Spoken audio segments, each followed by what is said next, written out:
Something in my eye. Hi, I'm Abby and welcome to the Horror Mission.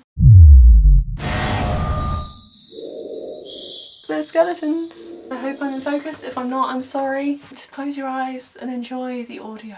So if you haven't already seen my introduction video on my channel, you'll have no idea. These videos are all because of coronavirus, COVID-19. The first half, spoiler free, just my rankings on 12 factors out of 10.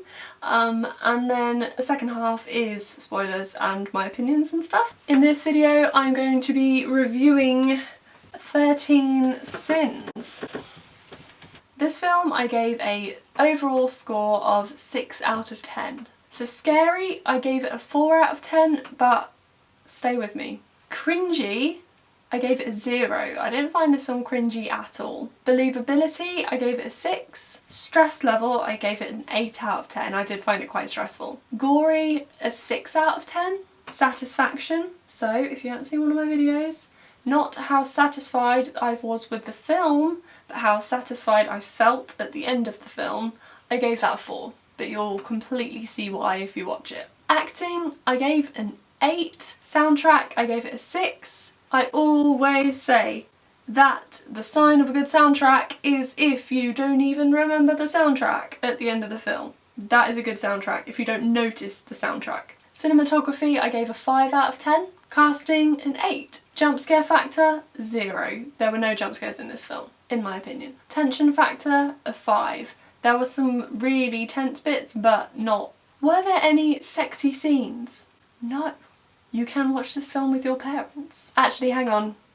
There was like a tiny little reference, but you go over it really quickly. In the first 3 minutes there are some rude jokes, so maybe just like pretend you're tweeting or something. I'm going to do this in every one of my videos. The fear mostly comes from the situation, and the main source of fear is a situation with a side of gore. I think a side of gore. This one's a bit of a weird one. If you're looking for a horror film to watch like last thing before bed or late at night, then this won't stay with you, I don't think. Extra warnings. Innocent people are killed, because some people don't like the injustice of it all. If you don't like the injustice of it all, why are you watching a horror film? I don't know. More warnings.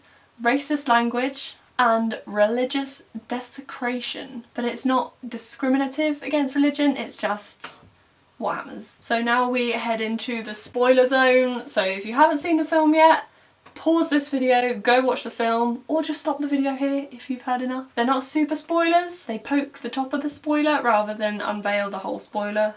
That's a pretty weird way of saying it. The best bit for me was taking the dead body for a coffee. That sentence in itself is weird. The worst bit was when he had to make the child cry. The badass award goes to